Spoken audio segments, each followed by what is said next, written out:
Hello again, everybody. This is Toby Brockner, owner and founder of V Squared Creative and the V Squared Creative podcast. I am joined today with a good friend of mine, Dave Lakhani from Bold Approach. Dave is a well-known speaker, author, consultant to the stars. Is that right? To the stars, probably. That's where I talk anyway, to the stars at night by myself. They're the only ones that listen to me. That's right. No, but Dave and I, we've known each other for a long time now. We're probably, I don't know, what, 5-6 years? At least, yeah. Yeah. So I used to run, just to catch the viewers up a little bit, I used to run some marketing meetings here locally. I think that's how we met originally. Originally, yeah. I had Dave come and speak at one of those marketing meetings to a group of entrepreneurs and business owners that we used to run around with. And we got to know each other over time. I've read both of Dave's books. One was called Persuasion. The other one was How to Sell When No One Is Buying, which you wrote kind of right in the middle of the recession there. That's right. Which I found immensely useful for me. A lot of good nuggets there. So, Dave, why don't you give us just a little bit of your background, kind of who you are, where you came from, that kind of a thing. Sure. So as you mentioned, I've written a number of books. I'm up to about 8 now, in the middle of writing another one. And my background is that I've owned a good number of businesses over the past 20 years. So about 15 different businesses. They've been all across the board, from from bars to security services to ad agencies, public relations agencies. Been partners in a professional employer organization. I currently own a company called Zip Checks, which is a payroll service. We do payroll processing for companies, and then also am a partner in a company called My Webinar Place, which is a webinar software development firm. So we provide webinar services and webinar software to companies like HP, Dell, SAP, those kind of companies. My background is that how I got here, and that's really what my business is all based around. It's based around either being an advisor to companies and helping them grow, or around purchasing and owning companies and building those companies and then selling them. My background around persuasion, though, is where most people know me. I've been recognized pretty frequently in the media and that kind of thing for being one of the nation's top experts on applied persuasion. And that came from growing up in a religious cult from the time I was 6 until I was about 16 years old. And I left that group when I was 16 and was on my own. And I literally went to the Carnegie Public Library in Caldwell, Idaho, which is about 35 miles west of here, and started studying persuasion, influence, started studying the heuristics of decision-making, psychology of belief, everything I could get my hands on to help me understand how my mom made this crazy decision to raise me and my 2 younger brothers in this organization. And that led to, now a 35-year study of persuasion, influence, and then that turned into developing business growth strategies. How do you apply that in corporations and companies? And I've done work all over the world as a speaker, speaking about persuasion, but also as a consultant, talking about human influence strategies and those kind of things. So that's my background in a nutshell. Good. So that obviously it shaped your entire future. I mean, most kids when they are little, they're not going, I want to be a sales trainer, persuasion expert when I get older. Nor did I. Yeah, but it kind of forced you into that piece. Yeah. Hey, I know you've probably read this book, and the title's escaping me at the moment. I think the author's name is Eric Hoffer or Hoff. What is that? True Believer. True Believer. Yeah. Yeah. He talks a lot about that, about cults and how to kind of use that. So in a lot of cases, it would have been very easy for someone like you to just go, poor me, I grew up in this cult, I'm damaged, I didn't go and be an alcoholic or a drug addict or whatever, but you were able to kind of flip that. Yeah, and don't get me wrong, I did a lot of those things in the beginning. I wasn't a drug addict or an alcoholic, but I was very violent. I was not a pleasant person to be around. I didn't know how the world worked. I grew up without those structures that a lot of people have. I didn't even know how to go out and make friends with people who weren't growing up with me. And so, and I did make that transition, but it took me a while. So there's always that progression that happens as you learn to be a new person, right? So when you're on the hero's journey, Joseph Campbell's hero's journey, right? You always sort of hit that place where you're at rock bottom, and then you rebuild from there. You find mentors and find all those people. And that's what ultimately happened for me. Unfortunately, it didn't happen for probably half of the people my age that I grew up with, all the kids that I grew up with and that kind of thing, and those younger than me. Probably half of those people have committed suicide. They are drug addicts or hard alcoholics now. A lot of the women became prostitutes at some point and have worked their way in and out of that and drug addiction. It really is very destructive to be in those kinds of situations, and only a small number of people successfully navigate it. Well, what do you credit that to? How did you break free from that then? What would you say? Well, it's interesting because when I left the organization, I had to go back to church one last time, and all the ministers and deacons never laid their hands on me and prayed to God that He would turn over my soul to Satan for the destruction of my flesh, that I would be killed for my transgression. And I didn't make a number in my head at that moment where I was going to die, but somewhere along the line, in a not too distant future, in my head, this number started working on me, saying, I'll be done by the time I'm 25. That's it. Mm-hmm. And so I sort of had the opinion, if they were right and I'm going to hell anyway, and if they are right and I'm dying by the time I'm 25, I got to get a whole lot of stuff in, and so I've got 9 years to go. And that really was that was sort of the catalyst for my thinking, like, okay, I'm just going to go out and try all this stuff. I'm going to go out and do it. But the thing that really turned me around is I joined the Army, and the Army was a great structure for me because it provided a pretty rigid set of guidelines and structure that I was used to, in the sense that, there was a very straight and narrow path in the Army to succeed. And, if you got much out of the dark green lines, then, there was a penalty for that. So I got that. I understood it. But I started meeting a lot of people who were totally different than me, that had totally different experiences. And trust me, the Army is truly the melting pot of America. Yeah. And that really gave me this opportunity. And then I started traveling outside the United States, being stationed overseas, living in other countries, and that gave me a whole other perspective. So I started really thinking, like, wait a minute here, there's more to this, and I've got to figure it out. And I've always had an intense curiosity. So we weren't allowed to watch television, go to movies, weren't supposed to have any education past 6th or 7th grade. But the one thing they never said was you can't go to the library. My mom was a well-educated woman, and so she took us to the library every Saturday, and we got to check out as many books as we ever wanted. I actually have a certificate from the Caldwell Public Library from when I was 16 or 17 years old, when I was still in high school, because I checked out more books than anybody else in the library. Yeah.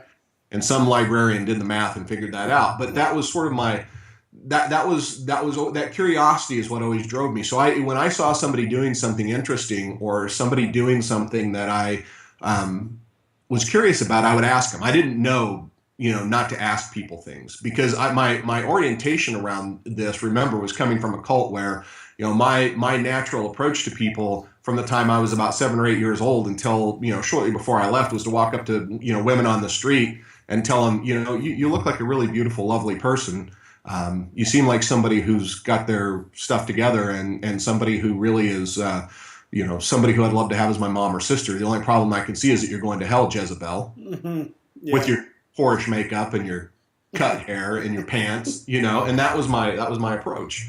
And so I didn't really have, the approach was never the issue for me, even though I'm pretty highly introverted. The approach was never the issue. So I just sort of took that and turned it to, hey, I saw you doing this thing. What does that mean, and how does it work? And that has been a question that has served me very well my whole life. I still do that. Mm-hmm. The other thing that really changed it for me is I started saying yes, because if you only have 9 years left and you've got a whole lot to get in, you got to say yes to a whole lot of things. So I said yes to everything that even seemed remotely interested to me. And then I made a distinction on that. I'd run down the path, and if the path wasn't interesting, I also said no very quickly. Like, no, this isn't what I thought it was, not what I was interested in, and then I'll go from there. Which led me down, which has also served me well in a lot of businesses and in marketing and those kind of things. Like, that's a really interesting thing. We're going to try it, but we're also going to cut our ties very quickly. Mm-hmm. So if it's not working out the way we thought. Yeah, I mean, you always hear hire slow and fire fast. It's kind of the same principle. And I think a lot of that, what I found in my own, as you were talking, I kind of was reflecting on my own life and some of the things, and that curiosity, to me, really equates a lot to self-awareness of knowing what you don't know and being insanely curious about trying to figure out what that is. And if I had to point to one thing, I make it a point to try to not ever be the smartest guy in the room. Which it's not that hard, really. But I try not to be the smartest guy in the room, because I want to learn from people around me and always try to understand and know what I don't know.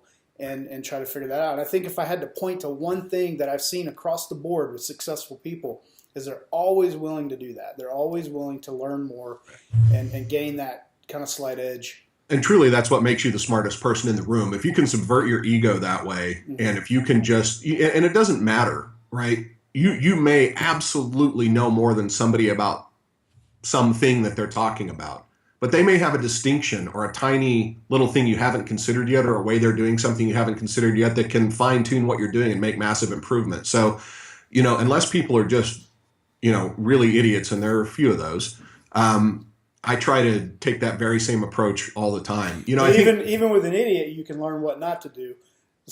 That's right. That's exactly right. That's a very good point. And I just try not to spend a lot of time with those kind of people that are just that are too shut down and too brittle. They're just not useful long term usually. But you're right. Absolutely, learning what it is that they do that is so oppressive is a great thing to to make sure you don't do anyway. That's a good way to learn. I think the other thing too, that really has given me some level of success is my ability to work through the pain, if you will. Not just the emotional pain or the physical pain, but it's the pain of doing that thing every day, showing up and doing it. And I first learned that in a wrestling room, and that was nobody's giving you anything in the wrestling room, and nobody's taking anything away from you. You're just there, you show up, you do the work or you don't. And nobody begs you to work, and nobody begs you not to work. They just expect you to show up, and you either do it or you don't, and you leave, because it is fairly painful if you decide to show up and not do the work. Mm-hmm.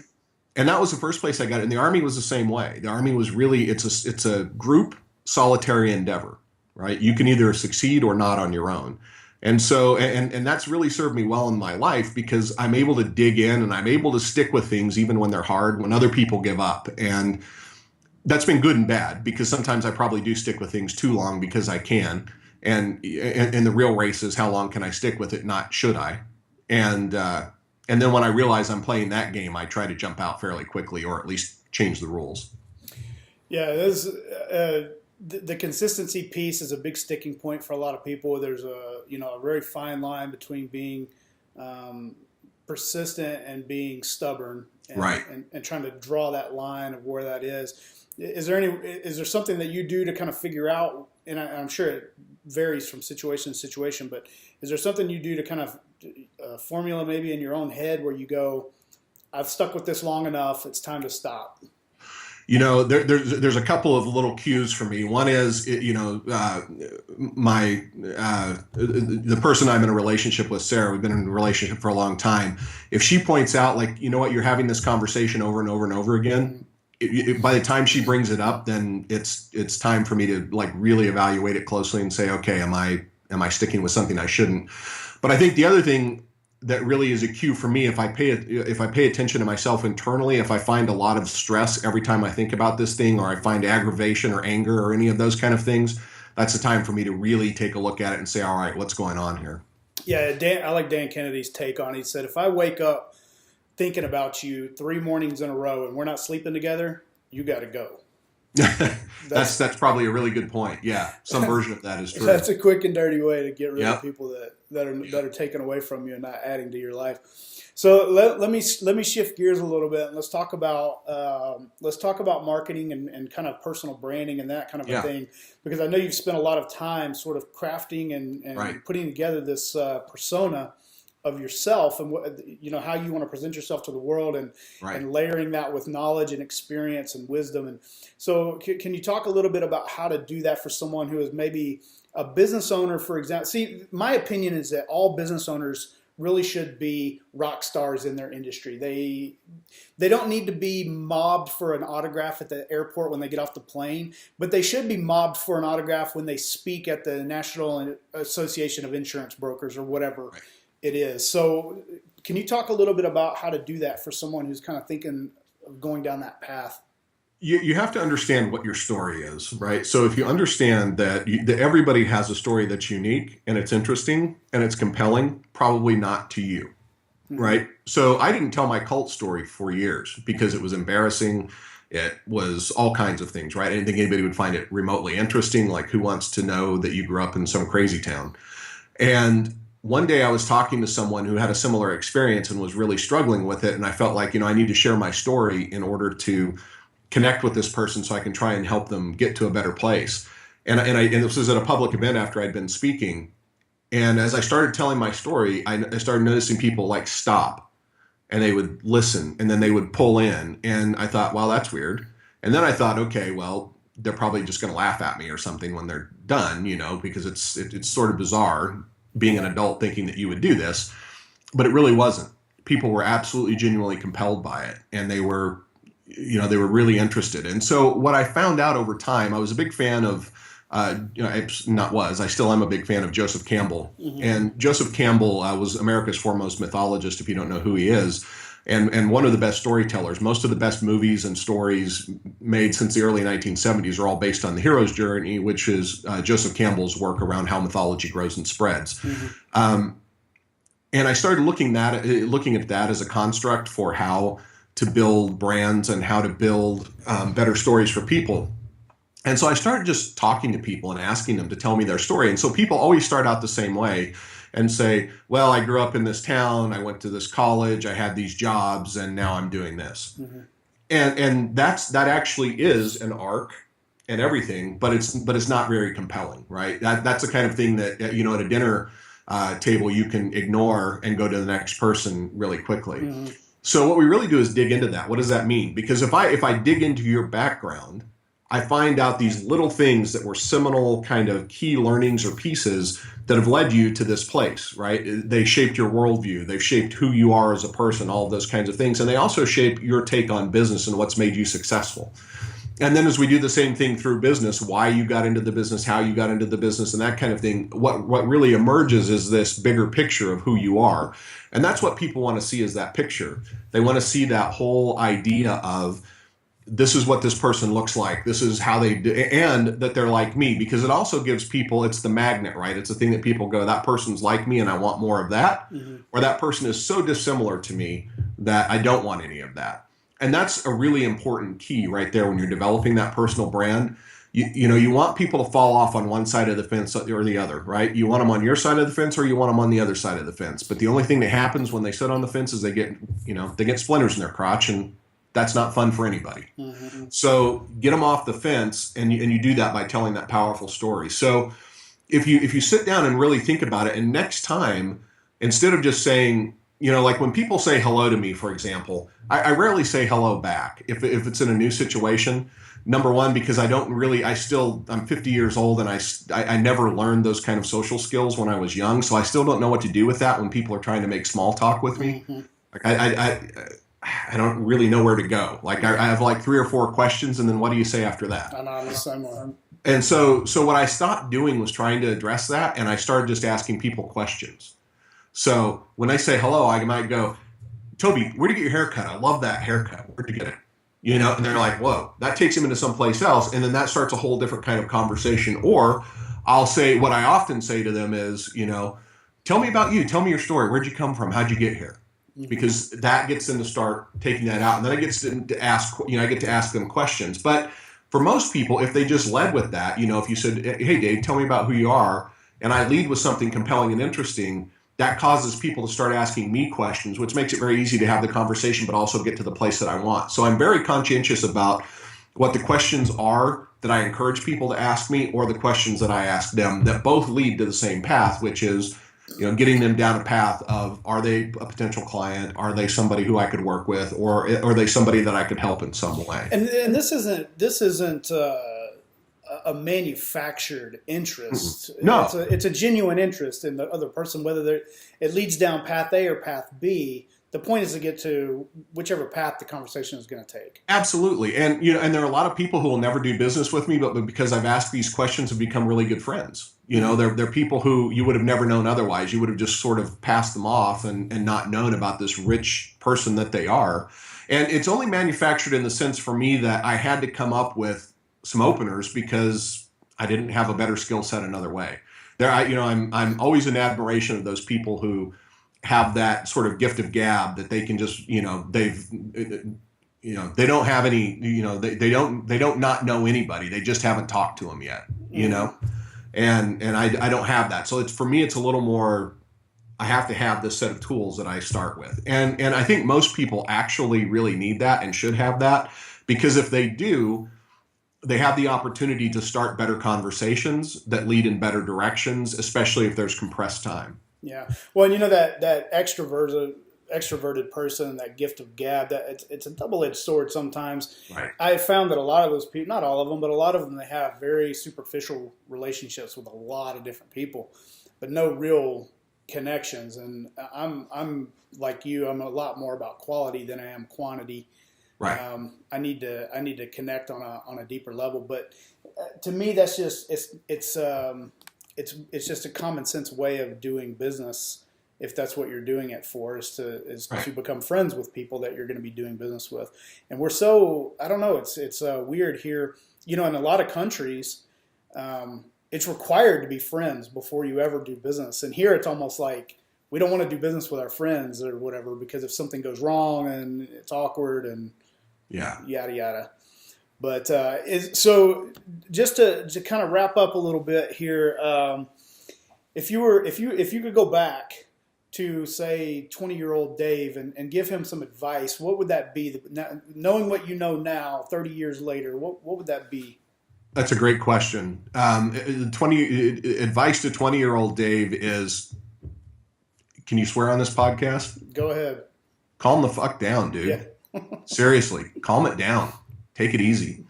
And I wish I would have told myself that many more times from the time I was 20 till about 30.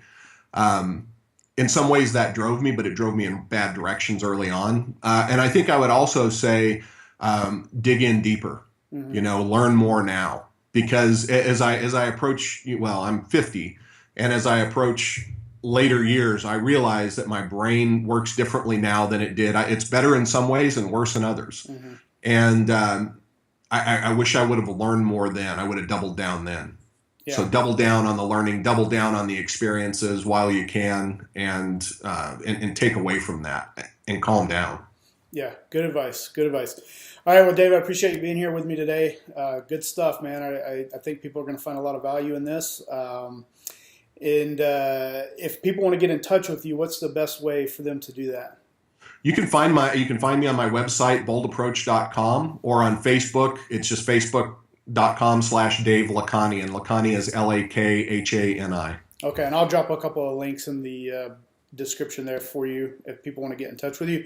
Thanks again for being here, man. I really appreciate it. My great pleasure.